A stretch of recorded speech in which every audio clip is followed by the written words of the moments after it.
और सुबह से शाम तक खबरें किस तरह से आगे बढ़ रही थी, सिलसिलेवार तरीके से खबरों की पूरी कहानी न्यूज अपडेट में। आज सुबह से ही दिल्ली के मुख्यमंत्री खबरों में छाए रहे। दिल्ली में एमसीडी चुनाव से पहले कूड़े पर जो राजनीति हुई है, उसने केजरीवाल का बयान सुर्खियों में ला दिया। सुबह सुबह दिल्ली के मुख्यमंत्री अरविंद केजरीवाल के गाजीपुर लैंडफिल पहुंचने से एक तरह से खबरें पनपनी शुरू हो गई। इस दौरान बीजेपी और आम आदमी पार्टी के कार्यकर्ताओं के बीच जमकर बवाल हो गया। दोनों ने एक दूसरे के खिलाफ जमकर नारेबाजी की। इस दौरान केजरीवाल ने कहा कि बीजेपी ने 15 साल में कूड़े के 3 पहाड़ दे दिए, दिल्ली को कूड़े का ढेर बना दिया। उन्होंने कहा कि इस बार का एमसीडी चुनाव कूड़े के मुद्दे पर ही होगा।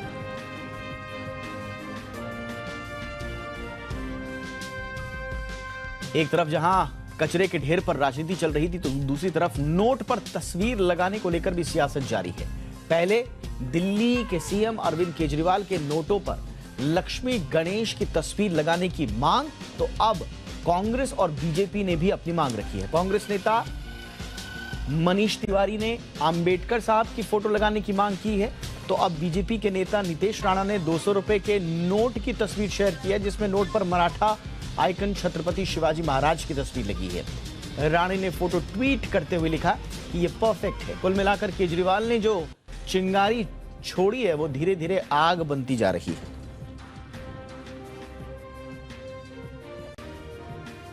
वहीं बीजेपी ने आज हरियाणा के फरीदाबाद में जन उत्थान रैली का आयोजन किया। इसमें गृह मंत्री अमित शाह भी मौजूद रहे। इस रैली को संबोधित करते हुए शाह ने सीएम मनोहर लाल खट्टर सरकार की जमकर तारीफ की। वहीं दूसरी तरफ शाह ने कांग्रेस पर हमला बोलते हुए कहा कि कांग्रेस राज में 3D की सरकार थी। हुड्डा की सरकार में दरबारी, दामाद और डीलर थे। उन्होंने कहा कि हमने विरासत में मिले फटेहाल व्यवस्था को बदला है, भ्रष्टाचार पर अंकुश लगाया है। मोदी जी की योजनाओं का हर गरीब को फायदा हुआ। इस दौरान गृह मंत्री ने हरियाणा के लिए 4 नई परियोजनाओं की शुरुआत भी की, जिसमें हरियाणा ऑर्बिटल रेल कॉरिडोर परियोजना भी शामिल है। वहीं सोनीपत में रेल कोच नवीनीकरण फैक्ट्री का भी उद्घाटन हुआ। चुनाव आयोग ने समाजवादी पार्टी प्रमुख अखिलेश यादव को आज नोटिस जारी किया है। ये नोटिस अखिलेश के चुनाव आयोग पर लगाए गए आरोपों के संदर्भ में भेजा गया है। चुनाव आयोग ने अखिलेश के आरोपों का सबूत मांगा है। दरअसल अखिलेश यादव ने 29 सितंबर को आरोप लगाते हुए कहा था कि चुनाव आयोग ने बीजेपी के इशारे पर हर विधानसभा क्षेत्र से 20,000 यादव मुस्लिम मतदाताओं के नाम मतदाता सूची से हटा दिए। उन्होंने आरोप लगाया था कि कुछ लोगों को तो एक बूथ से दूसरे बूथ पर ट्रांसफर कर दिया गया। हेट स्पीच मामले में समाजवादी पार्टी विधायक आजम खान को दोषी करार दे दिया गया है। रामपुर की एमपी एमएलए कोर्ट ने आजम खान को 3 साल की सजा सुनाई है। कोर्ट ने उन पर 25,000 रुपए का जुर्माना भी लगाया। 3 साल की सजा होने के बाद आजम की विधायकी जाना तय हो गया है। इस समय आजम खान रामपुर शहर विधानसभा के विधायक हैं। आजम खान के वकील विनोद यादव ने बताया कि कोर्ट ने उनको 25,000 के निजी मुचलके पर जमानत दे दी है। साथ ही उन्हें उच्च अदालत में अपील दायर करने के लिए 7 दिन का टाइम भी दिया गया है। 21 अक्टूबर को हुई पिछली सुनवाई के लिए Azam Khan MP MLA court में पेशी पर नहीं पहुंचे थे, इसलिए इस मामले में अब अंतिम फैसला नहीं हो सका था। कोर्ट के फैसले को लेकर आजम खान ने कहा कि उन्हें फैसला मंजूर है। और ज्ञानवापी मस्जिद और श्रृंगार गौरी मामले पर आज वाराणसी कोर्ट में सुनवाई पूरी हो गई है। हालांकि कोर्ट ने 8 नवंबर तक फैसला सुरक्षित रखा हुआ है। भगवान आदि विश्वेश्वर विराजमान का केस सुनने योग्य है या नहीं, इस पर आज सिविल जज सीनियर डिवीजन महेंद्र प्रसाद पांडे की फास्ट ट्रैक कोर्ट में फैसला आना था। इस मामले पर हिंदू और मुस्लिम पक्ष की बहस 15 अक्टूबर को हुई थी। बहस के बाद कोर्ट ने सुनवाई की अगली तारीख 27 अक्टूबर यानी कि आज की तय की थी। आपको बताएं कि 2022 में कोर्ट के आदेश पर ज्ञानवापी परिसर का सर्वे हुआ था, जिसमें शिवलिंग रूप की आकृति मिली थी। हिंदुओं की मांग थी कि इस कथित शिवलिंग पर उन्हें पूजा का अधिकार मिले और परिसर का पूरा अधिकार हिंदुओं को सौंपा जाए।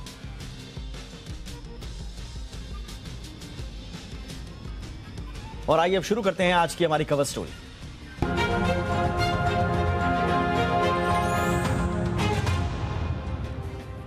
तो दुनिया भर में आर्थिक मंदी की आशंका गहराती जा रही है। बढ़ती महंगाई ने केंद्रीय बैंकों की टेंशनें बढ़ाई हुई हैं और इस टेंशन का असर भारत पर भी पड़ता हुआ नजर साफ आ रहा है। एमपीसी यानी कि मॉनेटरी पॉलिसी कमेटी की एडिशनल बैठक बुलाई गई है। 3 नवंबर को बुलाई गई ये बैठक ब्याज दरों को लेकर होने वाली आम बैठकों से अलग है। आरबीआई ने बैठक ऐसे समय में बुलाई है जब महंगाई से निपटने की कोशिशें सफल नहीं हो पा रही हैं। अब माना यह जा रहा है कि 3 नवंबर की इस बैठक में महंगाई की वजहों, उसके असर और उससे निपटने के कदमों पर चर्चा की जाएगी। खबर यह भी है कि मीटिंग के बाद आरबीआई एक्ट के तहत केंद्र सरकार को बैठक की रिपोर्ट जमा की जाएगी। कुल मिलाकर आप कहें कि भाई ये मीटिंग क्यों बुलाई जा रही है, तो सरकार को बढ़ती महंगाई पर जवाब देना है आरबीआई को, और ये जवाब क्या होगा और आरबीआई की ओर से क्या कदम उठाए जा सकते हैं और कब तक महंगाई में काबू आएगी, ये 3 बिंदुओं पर सरकार को अपना जवाब आरबीआई देगी। दुनिया भर में महंगाई का आंकड़ा लगातार बढ़ता जा रहा है, भारत भी इससे अछूता नहीं है। 12 अक्टूबर को जारी आंकड़ों के मुताबिक सितंबर में रिटेल महंगाई दर 7.41% पर थी। यह आरबीआई के 4 से 6%, 4 +-2, 2 से 6% आप कहें, इसके तय दायरे से ज्यादा है। आरबीआई एमपीसी की एडिशनल बैठक इसलिए भी अहम हो जाती है क्योंकि इसे अमेरिकी फेड रिजर्व की बैठक के एक दिन बाद बुलाया गया है। 2 नवंबर को अमेरिकी फेड की बैठक है और 3 नवंबर को एमपीसी की एडिशनल बैठक। इस बैठक में पॉलिसी के मोर्चे पर सख्त कमेंट्री रहने की आशंका है। ऐसे में देखना यह होगा कि आरबीआई महंगाई के मोर्चे पर क्या एक्शन लेता है। क्या 3 नवंबर की यह बैठक अगली ब्याज दरों में बढ़ोतरी का रास्ता तय तो नहीं करेगी, या फिर इसमें कोई राहत की खबर तो नहीं मिलेगी। तो बहुत सारे ऐसे सवाल हैं कि इस एडिशनल बैठक में क्या होगा। मोटा मोटा तो हमने आपको बता दिया कि ये महंगाई पर आरबीआई की ओर से जो सरकार को जवाब दिया जाना है उसकी बेसिकली इसमें रूपरेखा तय होगी। लेकिन क्या इसके अलग भी कुछ चौंकाने वाली बात हो सकती है? क्या मंथन करेंगे आरबीआई के अधिकारी, एमपीसी के तमाम सदस्य जो हैं इसमें, इस पर अब सबकी नजर, और इस पर विस्तार से चर्चा करने के लिए सब हमारे साथ जुड़ चुकी हैं senior economist Brinda Jagirdar ma'am. Brinda ji, बहुत बहुत स्वागत है मैम आपका। पहले तो मैम आपका अनुमान क्या क्या हैं वो जवाब संभावित जो आरबीआई जिनकी रूपरेखा तय कर सकता है और जो सरकार को सबमिट कर सकता है? इसके पहले तो ये देख लें कि बैकग्राउंड क्या है। जैसे कि आपने कहा कि 2 नवंबर को यूएस फेड एफओएमसी की मीटिंग होगी और 3 को हम आरबीआई ने अतिरिक्त मीटिंग बुलाई है एमपीसी की। मेन थिंग इज, देखिए यूएस में अब तक तो 300 बेसिस पॉइंट्स से इंक्रीज कर चुके हैं reserve US Fed interest rates, और अभी जो 2 नवंबर को है उसमें 75 बेसिस पॉइंट्स एडिशनल इंक्रीज करने की एक्सपेक्टेशंस है। और जहां तक ईसीबी है, जो यूरोपियन सेंट्रल बैंक है, उसने कल ही 75 बेसिस पॉइंट से भी second time in a row increase किया था। अभी और सारे सेंट्रल बैंक्स ऐसे शार्पली इंक्रीज कर रहे हैं, मेनली बिकॉज ग्लोबली जो है इन्फ्लेशन का बहुत चिंता है। अमेरिका में भी देखिए 8-9% इन्फ्लेशन हो गया है। अभी जो लेटेस्ट नंबर आया है अक्टूबर का, उसमें 8.2% है। और यूके में भी 9.9 to 10% इन्फ्लेशन हो गया है, और इनफैक्ट फूड इन्फ्लेशन तो 15% तक भी होने के आसार हैं। और फ्यूल इन्फ्लेशन तो बहुत ही बढ़ गया, फ्यूल प्राइसेस डबल हो गए हैं। तो यूरोप में, यूके में, यूएस में, सारी जगह जो डेवलप्ड कंट्रीज हैं उनमें जो बिगेस्ट प्रॉब्लम है वो है इन्फ्लेशन, और इस इन्फ्लेशन को कंट्रोल करने के लिए सारे central banks monetary policy tools use करके इन्फ्लेशन इंटरेस्ट रेट्स बढ़ा रहे हैं, खूब शार्पली बढ़ा रहे हैं। इस बैकग्राउंड में जो है रिजर्व बैंक को भी इन्फ्लेशन इंटरेस्ट रेट बढ़ाना होगा, क्योंकि नहीं तो क्या होगा कि डॉलर और भी स्ट्रांग होता जा रहा है, और जो कैपिटल फ्लोज हैं वो इमर्जिंग मार्केट से निकल के यूएस में जा रहे हैं। तो इस स्थिति से निपटने के लिए रिजर्व बैंक को तो भी रिजर्व इंटरेस्ट रेट को इंक्रीज करना पड़ेगा। अच्छा। दूसरी बात यह है कि जो इन्फ्लेशन है, जैसे आपने अभी कहा, महंगाई इंडिया में जो है वो भी बढ़ रही है। आरबीआई का अनुमान था कि पूरे साल में 6.7% होगा, लेकिन मुझे तो नहीं लगता कि ये होगा, उससे ज्यादा ही होगा, 7%, क्लोज टू 7%। और अभी जो लेटेस्ट फिगर आया है 7.4% है सितंबर का इन्फ्लेशन नंबर, सीपीआई इन्फ्लेशन, और जो अर्बन इन्फ्लेशन है वो 8% तक जा सकता है, 8% तक उसका प्रेडिक्शन है। यानी रूरल इन्फ्लेशन और अर्बन इन्फ्लेशन दोनों ही बढ़ रहे हैं। और जो नेक्स्ट नंबर आएगा वो 14 नवंबर को आएगा, सीपीआई का नंबर। तो आरबीआई की मीटिंग जो है उसके पहले है। तो जो इंटरेस्ट रेट, जो इन्फ्लेशन है इंडिया में, आरबीआई की जो जो 4 to 6% टारगेट 3 कंफर्ट रेंज था, उससे कहीं ज्यादा बढ़ रहा है। हाँ मैम, तो मैम बट अगर आरबीआई को ब्याज दरें बढ़ाने का फैसला लेना है तो आप अगली एमपीसी में ले सकते थे, दिसंबर में ही होनी है। ये जो एडिशनल बैठक बुलाई है, एक आम आदमी को समझाने के लिए आप बताइए, एडिशनल बैठक अचानक ये कुछ क्या अभूतपूर्व कदम है इस तरह का कि एक अलग से बैठक बुलाई गई? कुछ बहुत ज्यादा गड़बड़ हो रही है क्या कि बीच में एक बैठक बुलाकर फिर आप उसमें अनाउंस करें, या अनाउंसमेंट अपने समय पर होंगे, ये सिर्फ विचार मंथन के लिए? ये तो मेनली कि आरबीआई के जो टारगेट्स है, इन्फ्लेशन का टारगेट और जीडीपी का टारगेट है, ये इसमें जरूर बदलाव होगा। इन्फ्लेशन को लेकर आरबीआई ने कहा था 6.7% होगा पूरे साल के लिए, लेकिन अभी जो मीटिंग बुलाई है उसमें बताएंगे कि इन्फ्लेशन का टारगेट को रिवाइज कर रहे हैं, अपवर्ड रिवाइज कर रहे हैं, 7% से ज्यादा ही हो सकता है इन्फ्लेशन। सो इन्फ्लेशन पर जो है मेन फोकस रहेगा, क्योंकि आरबीआई को भी गवर्नमेंट को जवाब देना है, पार्लियामेंट को जवाब देना है, क्योंकि उन्होंने क्यों नहीं अपना इन्फ्लेशन जो है 6% तक जो उनका जो मैंडेट था उस तक उन्होंने क्यों नहीं रखा। अच्छा मैम, तो एक और बात भी है। हाँ बोलिए मैम, बोलिए। आरबीआई ने जो अपनी पॉलिसी अनाउंस की थी तब उन्होंने अज्यूम किया था कि जो फ्यूल प्राइसेस हैं वो अबाउट $105-106 पर बैरल होंगी, लेकिन आज की स्थिति जो है उसको देखते हुए फ्यूल प्राइसेस तो बढ़ रहे हैं, तो उसका इम्पैक्ट भी आरबीआई को पर पड़ेगा, आरबीआई के एस्टिमेट्स पर पड़ेगा, और RBI will have to rework this estimates. और अनदर चिंता की बात यह है कि जो जियोपॉलिटिकल सिचुएशन है वो अभी बहुत डेलिकेट है और बहुत ही आई वुड से चिंताजनक है। बिल्कुल, और अनसर्टेनिटी सब जगह है। मैम मेरा सवाल एक था यहाँ पे, एक बात ये भी कही जाती है कि भाई क्या हम जो हमारा टॉलरेंस बैंड है 2 to 6 का या +-4, क्या इसको रीस्ट्रक्चर नहीं किया जा सकता है फॉर अ लॉन्ग टर्म? क्योंकि ये इन्फ्लेशन जो आ रहा है आरबीआई के बस का भी नहीं है। जैसे जो ग्लोबल जियोपॉलिटिकल सिचुएशन है, ग्लोबल कमोडिटी प्राइसेस हैं, जो भी प्रेशर आ रहा है वो आरबीआई के हाथ में नहीं है। तो क्या टॉलरेंस बैंड को रीस्ट्रक्चर करना क्या पॉसिबल है, हम कर सकते हैं? ये this is also a possibility, पर उसके लिए अगेन एग्रीमेंट, ये एग्रीमेंट साइन हुआ है और उसको मैंडेटरी बना दिया गया है। तो इसलिए अगर इसमें कुछ रिविजन है तो फिर रिजर्व बैंक ने गवर्नमेंट को कन्विंस करना होगा और फिर उसमें they will have to redo the agreement. तो लेकिन हाँ, ये पॉसिबिलिटी है क्योंकि स्थिति एकदम बदल गई है। और अभी जैसे आप कह रहे हैं कि पूरे विश्व में देखकर सबसे बड़ी चिंता तो इन्फ्लेशन की है, ग्रोथ से ज्यादा इन्फ्लेशन की चिंता है। तो इंडिया में भी ग्रोथ तो है ही, लेकिन इन्फ्लेशन की जो चिंता है वो बढ़ रही है। तो जो पहले जो एग्रीमेंट हुआ था उसकी given those conditions have all changed. तो इसलिए जैसे आप कह रहे हैं, मैं I will agree that there is a possibility that they can talk about revising the target, लेकिन टारगेट अभी रिवाइज करने के उसके भी बहुत प्रोसीजर्स हैं, उसका भी एक प्रोसेस है, वो इमीडिएटली नहीं हो सकता है। और अभी जो है आरबीआई विल एक्सप्लेन कि क्या हुआ है, कि जो अभी जो स्थिति है वो किसी के कंट्रोल में नहीं है, किसी सेंट्रल बैंक के कंट्रोल में नहीं है और डेफिनेटली आरबीआई के कंट्रोल में भी नहीं है। लेकिन इतना सिर्फ है कि हमारी जो इन्फ्लेशन है वो थोड़ा विश्व के इन्फ्लेशन के कंपैरिजन में थोड़ा स्थिति थोड़ी बेहतर है। फूड इन्फ्लेशन हम लोग सेल्फ सफिशिएंट है, लेकिन हमें वी कैन नॉट रिलैक्स। और एब्सोल्युटली। अच्छा मैम जो रेट हाइक हुआ, आपने बिल्कुल सही कहा मैम कि हम अभी हाथ पर हाथ धर के बैठ नहीं सकते हैं ये सोचकर कि भाई हमारी स्थिति तो दुनिया से अच्छी है, कब दुनिया से खराब भी हो जाएगी ये भी नहीं पता चल पाएगा, इसलिए आपको मेजर्स तो उठाने ही पड़ेंगे। अब हम देख रहे हैं मैम कि आरबीआई तो लगातार जो रेट हाइक कर रहा है, उसके जो हमें उसकी जो परिणति है, परिणाम है, उसके शायद 6-7 क्वार्टर्स और लग जाए दिखने में। तो ऐसा तो नहीं है मैम कि हम आगे के लिए थोड़ा सा अपनी राह मुश्किल कर रहे हैं, और आरबीआई चूंकि अब नहीं कर पा रहा है क्योंकि उस आरबीआई के जो फैक्टर्स हैं इन्फ्लेशन के, उसके दायरे से बाहर हैं। तो गेंद कहा जा रहा है कि अब सरकार के पाले में भी है। सरकार के पास कोई ऑप्शन है क्या मैम?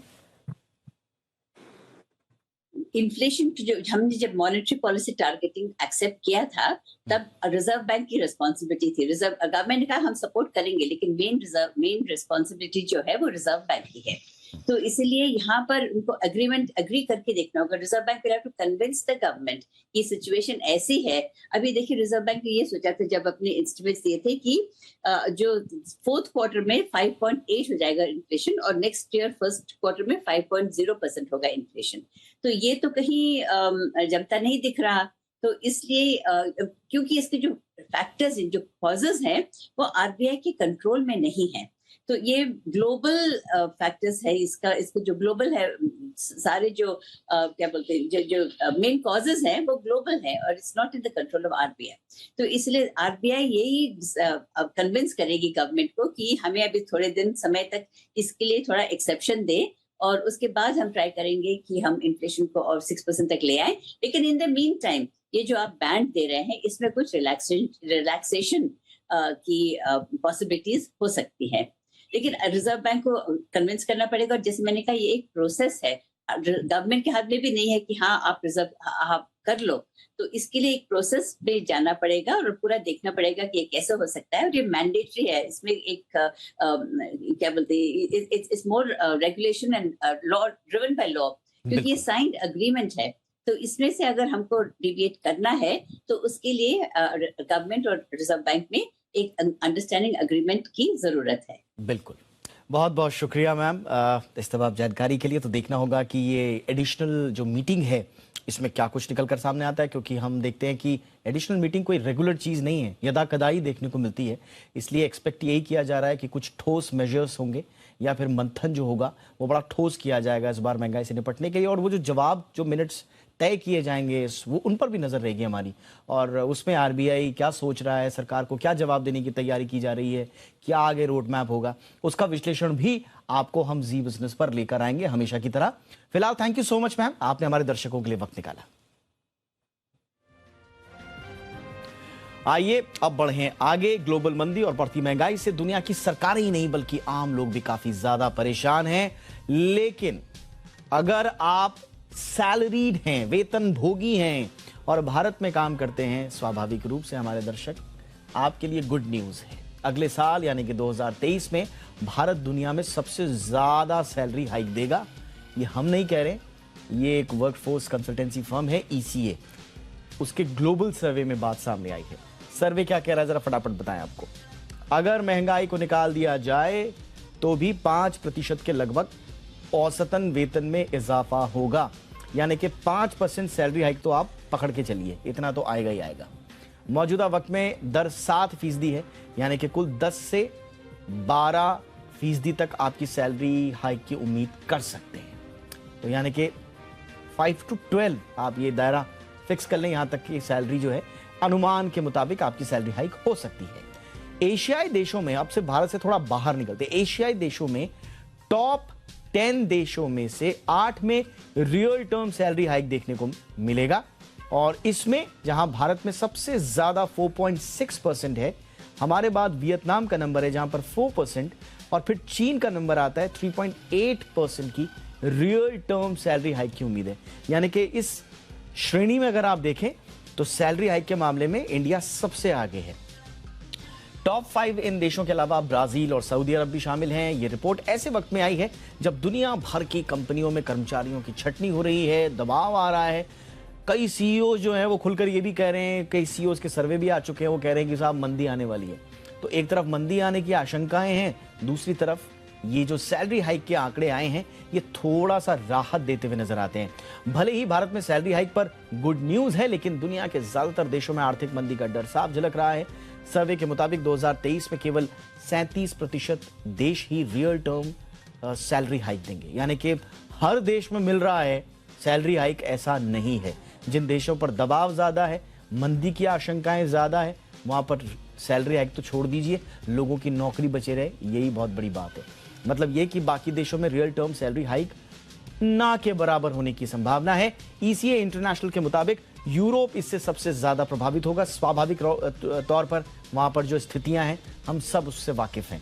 यूरोप में रियल टर्म सैलरी हाइक औसतन 1.5% कम होती नजर आ रही है। यहां रियल टर्म सैलरी हाइक का मतलब सैलरी में मामूली वृद्धि से महंगाई की दर को घटाने से है।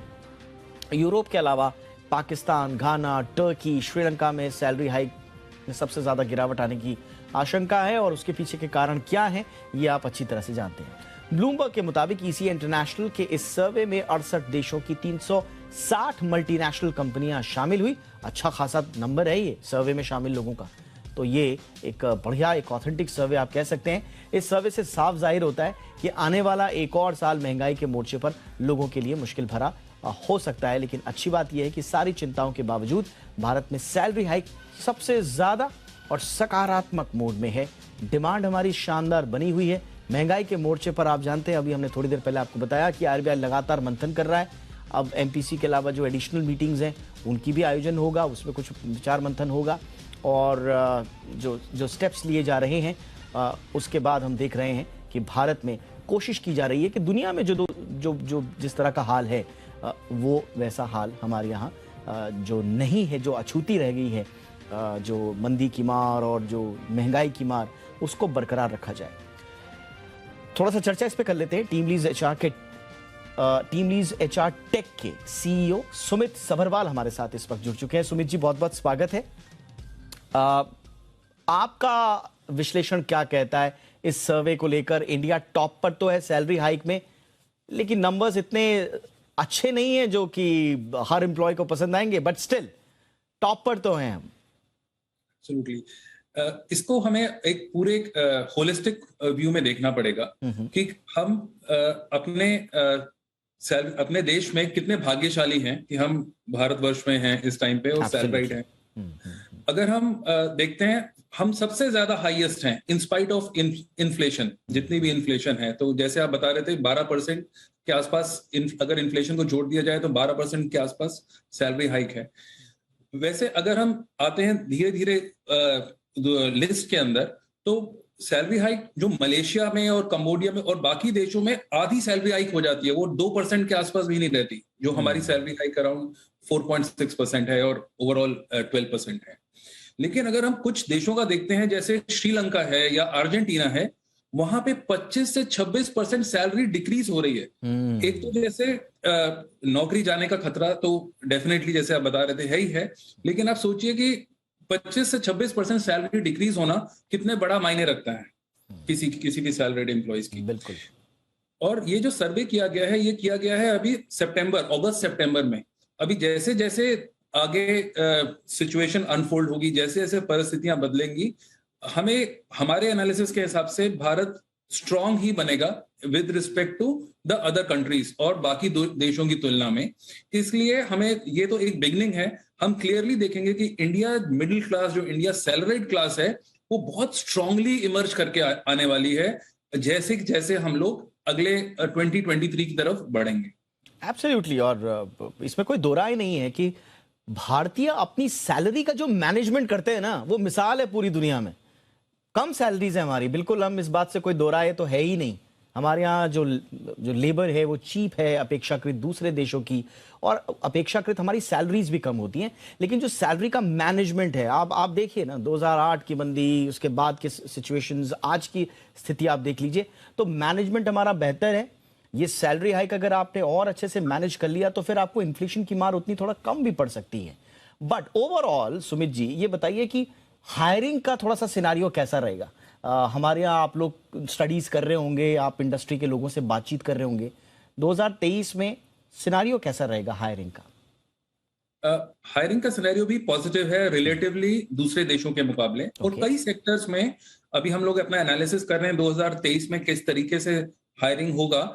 पर डेफिनेटली जितने हमें ट्रेंड्स मिल रहे हैं, क्योंकि हमारे यहाँ पे जो वर्कफोर्स है बहुत मेहनती है, और हमने जो टेक्नोलॉजी का जो एडवांटेज है, जो जैसे 5G लॉन्च हुआ, जो बाकी जो हमने टेक्नोलॉजी का एडवांटेज है, इनफैक्ट कोविड टाइम्स में भी बहुत स्ट्रांगली लिया है। फॉर एग्जाम्पल हम लोगों ने AI, ऑटोमेशन, हमने उसको एक अपना ऑल्टरनेटिव नहीं बनाया, बल्कि हमने अपने आप को अपग्रेड किया है ताकि हम अपनी स्किल्स को, अपने हाइब्रिड वर्कफोर्स एनवायरनमेंट को और अपने जो right people for the right jobs जो हैं वो मैच करने पे जो हमें टेक्नोलॉजी ने हेल्प किया है, स्पेशली HR टेक्नोलॉजी ने हेल्प किया है, उसकी वजह से जितने भी इनहेरेंट स्किल्स थे किसी कर्मचारी के, या उसको पॉलिश किया गया है। कंपनियों ने भी पॉलिश किया है और इंडिविजुअल एम्प्लॉइज ने भी पॉलिश किया है।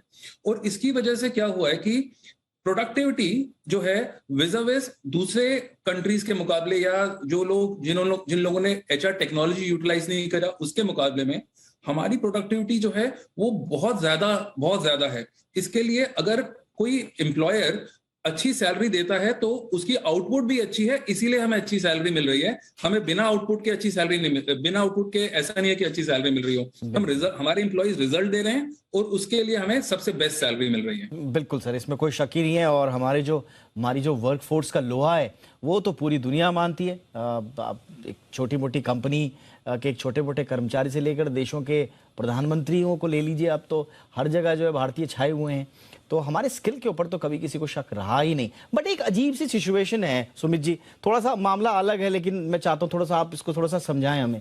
एक हम देखते हैं सैलरी हाइक तो चलो ठीक है अपनी जगह, एक तरफ हम देखते हैं कि आईटी जैसे सेक्टर है जहां पर लोगों के पास एक छोड़ के 3-3 जॉब है, मून लाइटिंग कर रहे हैं वो, उस पर अलग बहस चल रही है कि एक आदमी एक साथ 2-2, 3-3 जॉब्स कर रहा है।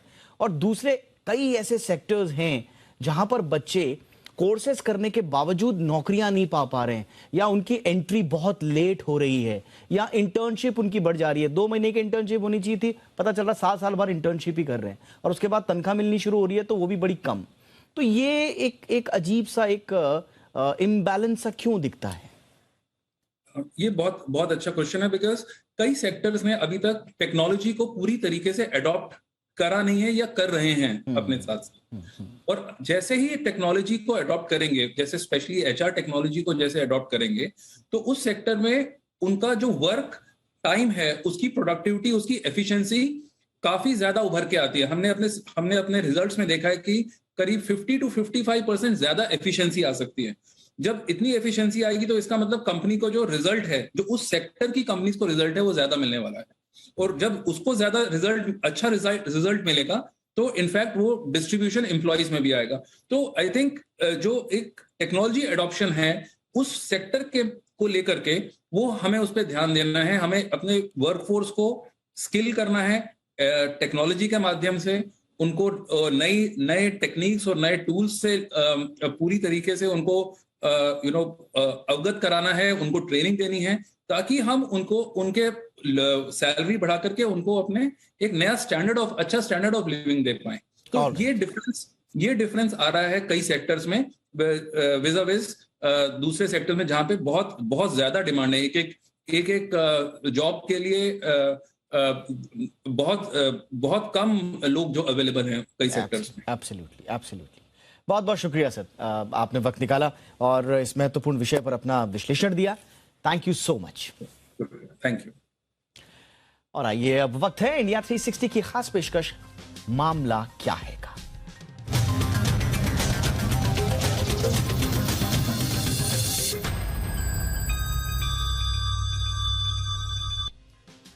ऋषि सुनक के ब्रिटेन के प्रधानमंत्री बनते ही भारत के साथ फ्री ट्रेड एग्रीमेंट को लेकर फिर से चर्चाएं तेज हो गई हैं। खुद ऋषि सुनक ने इस डील को दोनों देशों के लिए फायदेमंद बताया है। ऐसे में उम्मीद की जा रही है कि जल्द इस एग्रीमेंट पर हस्ताक्षर हो सकते हैं, लेकिन पेच अभी भी बहुत है। ब्रिटेन और भारत के बीच होने वाला ये फ्री ट्रेड एग्रीमेंट क्या है? फ्री ट्रेड एग्रीमेंट यानी कि एफटीए करने के क्या फायदे होते हैं? एक आम आदमी के लिए इसका क्या मतलब है? समझिए एफटीए का पूरा मामला। ऋषि सुनक के ब्रिटेन का प्रधानमंत्री बनते ही फ्री ट्रेड एग्रीमेंट को लेकर एक बार फिर चर्चा शुरू हो गई है। ब्रिटेन और भारत के बीच फ्री ट्रेड एग्रीमेंट यानी एफटीए को लेकर जनवरी से बात शुरू हुई थी। इसके दिवाली तक पूरा होने की उम्मीद थी, लेकिन ब्रिटेन में राजनीतिक उथल-पुथल की वजह से अभी तक सहमति नहीं बन पाई है। ब्रिटेन का कहना है कि उसने एग्रीमेंट के ज्यादातर सेक्शन को पूरा कर लिया है, लेकिन वो तब तक साइन नहीं करेगा जब तक वो पूरी तरह से संतुष्ट नहीं हो जाता। जिस एफटीए को लेकर इतनी ज्यादा चर्चा हो रही है वो दरअसल मुक्त व्यापार समझौता है। ये 2 या उससे ज्यादा देशों के बीच किया जाता है। एफटीए के जरिए देशों के बीच कारोबार को आसान बनाने का काम होता है। जब 2 देश एफटीए में एंटर होते हैं तो दोनों देशों के खरीदारों को शुल्क मुक्त आयात का फायदा मिलता है। इससे उत्पादकों की लागत में कमी आती है और प्रतिस्पर्धा में सुधार होता है। एफटीए में आयात निर्यात के तहत उत्पादों पर सीमा शुल्क, नियामक कानून, सब्सिडी और कोटा आदि को सरल बनाया जाता है। फ्री ट्रेड एग्रीमेंट के फायदे भी कई होते हैं। इसका सबसे बड़ा फायदा ये होता है कि जिन 2 देशों के बीच समझौता होता है उनकी उत्पादन लागत बाकी देशों के मुकाबले सस्ती हो जाती है। इससे कारोबार बढ़ता है और अर्थव्यवस्था को गति मिलती है। वहीं आम कंज्यूमर की बात करें तो इससे उसे भी फायदा मिलता है। एफटीए से उत्पादन की लागत घटती है, इससे लोगों को सस्ते दामों में उत्पाद मिलने की संभावना रहती है। अगर एफटीए सदस्य सभी विकासशील देश हों तो नियम काफी ढीले होते हैं। ऐसे में सदस्य देश व्यापार बाधाओं को पूरी तरह से समाप्त करने के बजाय केवल कम करने का विकल्प चुन सकते हैं और अपनी पसंद के अनुसार कम या अधिक उत्पादों पर कटौती लागू कर सकते हैं। भारत की बात करें तो भारत जापान एफटीए को छोड़ दें तो सभी एफटीए विकासशील देशों के साथ हैं। भारत ने अब तक 13 देशों के साथ मुक्त व्यापार समझौता किया है। इसमें आसियान देश शामिल हैं, श्रीलंका, थाईलैंड, दक्षिण कोरिया, मलेशिया, ऑस्ट्रेलिया समेत कई अन्य देशों के साथ भारत ने एफटीए किया हुआ है। इन देशों के साथ ये एफटीएज अलग अलग सेक्टर्स में हैं। अब भारत और ब्रिटेन के बीच मुक्त व्यापार समझौता होना है। ब्रिटेन की तरफ से एग्रीमेंट के ज्यादातर सेक्शन पर सहमति बन चुकी है। बचे हुए सेक्शन पर भी जल्द सहमति बनने की उम्मीद है। भारत और ब्रिटेन के बीच एफटीए पर साइन होते ही दोनों देशों के बीच अंतर्राष्ट्रीय कारोबार सरल होगा और दोनों ही इकोनॉमी को इसका फायदा मिलने की उम्मीद है। ब्यूरो रिपोर्ट, जी मीडिया। ब्रेक के बाद आपका स्वागत है। आप महसूस कर रहे होंगे कि डेंगू ने फिर से सिर उठाना शुरू कर दिया है। आपके आसपास केसेस दिख रहे होंगे, नाते रिश्तेदारों में भी आपको पता चल रहा होगा कि उनके आसपास डेंगू फैल रहा है, जो शब्द हम इस्तेमाल करते हैं। लेकिन इस बार डेंगू को आपने बिल्कुल हल्के में नहीं लेना है। इसका डंक मरीजों के लिवर और किडनी पर भी क्योंकि इस बार असर डाल रहा है। जी हाँ, दिल्ली में डेंगू के मरीजों में करीब 60 से 80% मरीज ऐसे मिले हैं जिनके लिवर और किडनी पर इसका असर देखने को मिला है। डॉक्टर्स का यह भी कहना है कि कुछ मामलों में तो डेंगू के मरीजों में ब्लड प्रेशर के अचानक से लो होने की भी शिकायतें हैं। लेकिन आपको पैनिक नहीं होना है। यह रिपोर्ट दिखाने का मकसद आपको सिर्फ जागरूक और सतर्क करना है।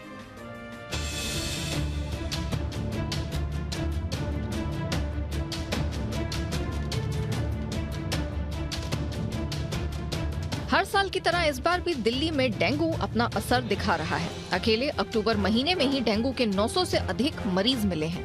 लेकिन इस साल डेंगू का खतरा कुछ और ही है। इस बार डेंगू के जो मामले सामने आ रहे हैं उनमें लीवर के प्रभावित होने के मामले सबसे ज्यादा हैं। डेंगू के इलाज में थोड़ी भी लापरवाही शरीर के दूसरे अंगों, खासकर किडनी पर बुरा असर डाल रही है। मरीज को शुरुआत से ही तेज बुखार आ रहा है। प्लेटलेट्स तो कम हो ही रहे हैं, साथ ही मरीजों के पैंक्रियाज में भी सूजन की शिकायत मिल रही है। इसके अलावा कैपिलरी लीक की दिक्कत भी देखने को मिल रही है। कैपिलरी लीक में ब्लड वेसल से बड़े पैमाने पर प्लाज्मा लीक होकर आसपास के टिश्यूज में फैल जाता है। इसमें मरीज का ब्लड प्रेशर अचानक लो हो जाता है, जो मरीज के लिए जानलेवा साबित होता है। वहीं पेट, फेफड़ों और गॉल ब्लैडर में पानी भरने के लक्षण भी डेंगू के खतरे को बढ़ाने का काम कर रहे हैं। डेंगू में खतरे की बात करें तो इस साल इसके मरीजों में करीब 60% से 80% तक मरीजों में शुरुआती दिनों में ही लीवर में दिक्कत देखी जा रही है। वहीं कई मरीजों में लिवर एंजाइम काफी बढ़ा हुआ पाया जा रहा है। यानी थोड़ी भी लापरवाही मरीज की जिंदगी पर भारी पड़ सकती है। आखिर डेंगू शुरुआती दिनों में ही लिवर और किडनी को क्यों प्रभावित कर रहा है? दरअसल कोविड के चलते लोगों की इम्यूनिटी पर असर पड़ा है। ऐसे में माना जा रहा है कि लोगों के डेंगू की चपेट में आने से उनके सेंसिटिव ऑर्गन पर इसी के चलते असर पड़ रहा है। इस साल डेंगू को लेकर जो गंभीर लक्षण दिखाई दे रहे हैं उसमें बेहोशी आना, सांस लेने में तकलीफ होना, नाक और मसूड़ों से खून आना, दस्त और उल्टी में खून के आने की समस्या देखी जा रही है। ये लक्षण महसूस होते ही मरीज को बिना देर किए अस्पताल में भर्ती होकर इलाज करवाना चाहिए। डॉक्टरों की माने तो डेंगू के मरीजों की समय पर इलाज से लीवर, किडनी और दूसरे अंगों पर इसके असर को रोका जा सकता है। वहीं डेंगू से बचने के लिए मच्छरों से बचाव तो जरूरी है ही, साथ ही खुली जगह वाले शरीर पर मच्छर रोधी क्रीम लगा कर रखें। फुल बाजू की कमीज, फुल पैंट, सलवार, ट्राउजर आदि पहने। अपने आसपास पानी ना जमा होने दें। खान पान में तला भुना खाना खाने से बचें। छाछ, नींबू पानी और नारियल पानी का सेवन करें। ये कुछ ऐसे सरल उपाय हैं जो डेंगू से लड़ने में आपकी मदद करेंगे। ब्यूरो रिपोर्ट, जी मीडिया। अगली बार जब आप बाबा केदारनाथ धाम के दर्शन करने के लिए जाएंगे तो आपको पूरा नजारा बदलाई देगा, क्योंकि बाबा केदार के गर्भगृह को सोने से सजा दिया गया है। सोने की चमक से बाबा केदारनाथ का दरबार और भी ज्यादा खूबसूरत नजर आ रहा है। आइए आपको करवाते हैं सोने से सजे बाबा केदारनाथ के गर्भगृह के दर्शन।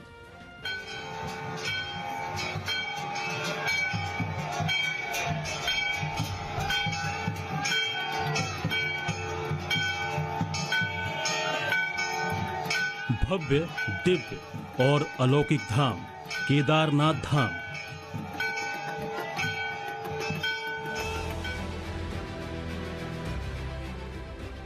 सोने से सजा बाबा केदार का दरबार,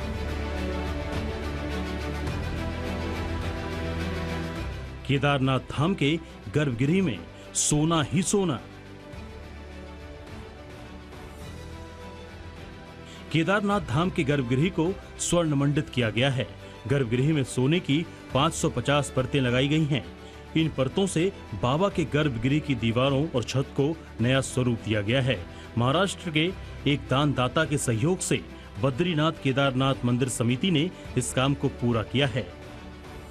जो गर्भगृह की दीवारें हैं उनको स्वर्ण मंडित कर दिया गया है। इसके अलावा जो शिवलिंग है, शिवलिंग के चारों जो चौखट होती है जिसे जलेरी कहते हैं, वो भी स्वर्ण मंडित हुई है। और इसके अलावा दानी दाता द्वारा एक छत्र भी, स्वर्ण मंडित छत्र भी चढ़ाया गया है। और उसके साथ में जो घड़ा होता है, जलधारा जिसे कहते हैं, वो भी स्वर्ण मंडित है। तो कुल मिलाकर के जो इस कार्य के संपन्न होने के पश्चात जो केदारनाथ जी का गर्भगृह है, उसका एक अलौकिक दृश्य श्रद्धालुओं को देखने को मिल रहा है।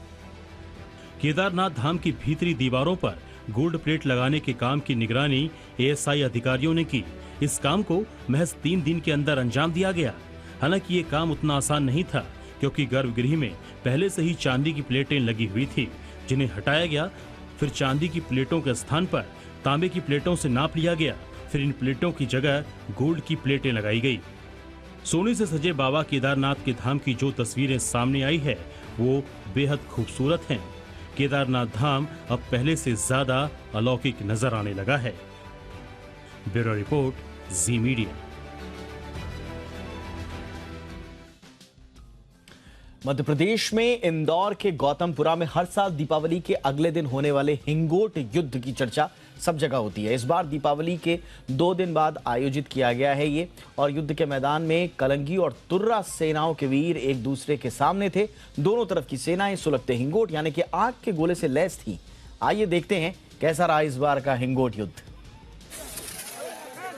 इंदौर के गौतमपुरा में आमने सामने दिख रही ये दोनों सेनाएं करीब 200 साल से चली आ रही हिंगोट युद्ध की परंपरा को निभाने के लिए तैयार है। हालांकि इस बार ये आयोजन 2 साल बाद आयोजित किया गया। कोरोना की वजह से बाकी आयोजनों की तरह हिंगोट युद्ध पर भी रोक लगा दी गई थी। जैसे ही पारंपरिक हिंगोट युद्ध से रोक हटी, फिर क्या था, नजारा देखने लायक बनता चला गया। नींबू जैसा दिखने वाला एक फल होता है जिसे हिंगोट कहा जाता है। इस फल का बाहरी हिस्सा बेहद सख्त होता है। युद्ध के लिए पेड़ों से हिंगोट तोड़कर पहले इसका गुदा निकालकर इसे सुखाया जाता है। फिर हिंगोट युद्ध में दोनों पक्ष एक दूसरे पर हिंगोट में बारूद भरकर बरसाते हैं। गौतमपुरा तुर्रा और रुंगजी कलंगी दल इस हिंगोट युद्ध में आमने सामने होते हैं। इस युद्ध की खास बात यह है कि इसमें हार जीत नहीं होती। एक दूसरे से गले मिलकर योद्धा युद्ध की शुरुआत करते हैं। युद्ध मैदान के पास बने देवनारायण भगवान के मंदिर में पूजा के साथ युद्ध की शुरुआत होती है। हिंगोट युद्ध कैसे शुरू हुआ और ये परंपरा में कैसे तब्दील हुआ, इसका प्रमाण तो किसी के पास नहीं है, लेकिन बताया जाता है कि मुगल काल में गौतमपुरा क्षेत्र में रियासत की सुरक्षा में तैनात सैनिक मुगल सेना के घुड़सवारों पर हिंगोट दागते थे। निशाना सटीक बैठे, इसके लिए वे कड़ा अभ्यास किया करते थे। धीरे धीरे यही अभ्यास परंपरा में तब्दील होता चला गया। इस बार हिंगोट युद्ध के दौरान 7 योद्धा घायल हुए, वहीं 2 दर्जन से ज्यादा लोगों को युद्ध के दौरान मामूली चोटें भी आई है। ब्यूरो रिपोर्ट, जी मीडिया। शानदार ग्लोबल संकेतों से आज बाजार में रौनक रही। अक्टूबर महीने की एक्सपायरी के दिन बाजार अच्छी बढ़त पर बंद होने में कामयाब रहे। आईटी को छोड़कर सभी सेक्टर इंडेक्स में बढ़त देखने को मिली। Realty, metal, energy, pharma, FMCG शेयरों में खरीदारी देखने को मिली। कारोबार के अंत में सेंसेक्स 213 अंक चढ़कर 59,757 के लेवल पर बंद हुआ। निफ्टी 81 अंकों की तेजी के साथ 17,737 के लेवल पर बंद होने में कामयाब रहा। बैंक निफ्टी में भी 176 अंकों की तेजी रही।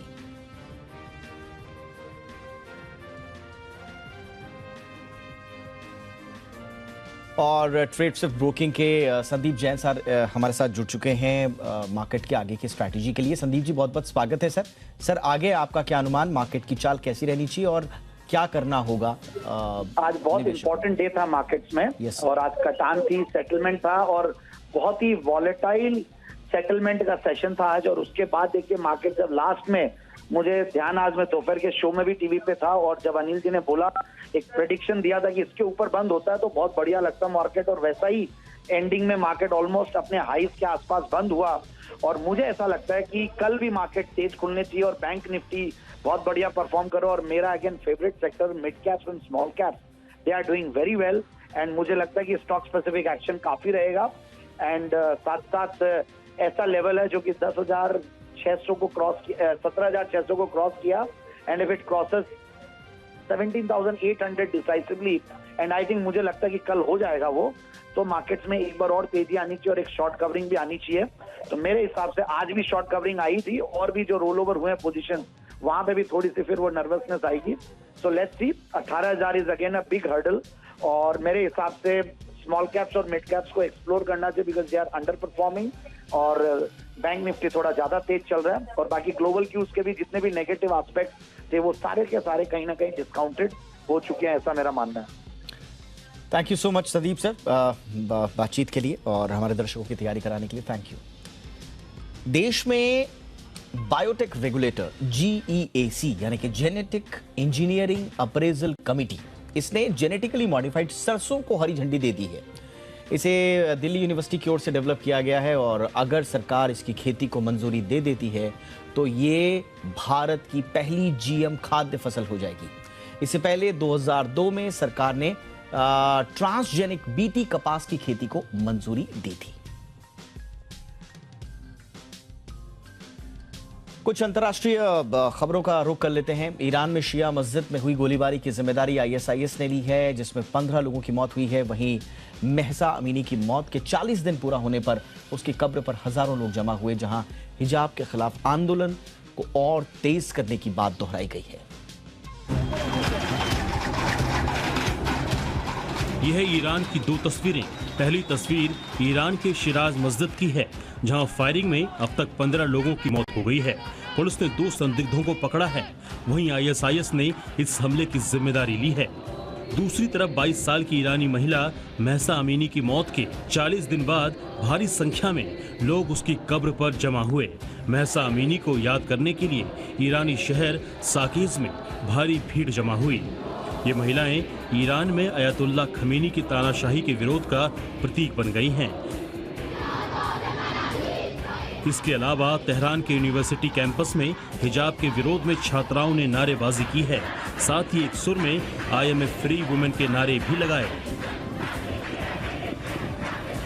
बीते 16 सितंबर को पुलिस हिरासत में महसा अमीनी मौत के बाद से भड़के सरकार विरोधी प्रदर्शनों ने पूरे ईरान को झकझोर कर रख दिया है। ईरान की नैतिकता पुलिस ने सरकारी मान्यताओं के मुताबिक महसा अमीनी को हिजाब नहीं पहनने के लिए गिरफ्तार किया था, जिसके बाद उसकी हिरासत में मौत हो गई थी। महसा अमीनी के अंतिम संस्कार पर ईरान में गुस्सा भड़क गया था। देखते ही देखते विरोध पूरे देश में फैल गया, जिसके बाद महिलाओं ने नेतृत्व करते हुए अपने हिजाब जलाना शुरू कर दिए थे। ईरान में लोगों का विरोध बढ़ता ही जा रहा है। अब लोग ज्यादा आजादी की मांग से लेकर सरकार को उखाड़ फेंकने के नारे भी लगा रहे हैं। विरोध इतना बढ़ गया है कि अब ईरान में सत्ता परिवर्तन के लिए आंदोलन चलाया जा रहा है, जिसमें महिलाएं बढ़ चढ़कर हिस्सा ले रही हैं। ब्यूरो रिपोर्ट, जी मीडिया। अजरबैजान की राजधानी बाकू में पाइपलाइन फटने से अफरा तफरी मच गई। देखते ही देखते सड़क पर पानी ही पानी बिखर गया।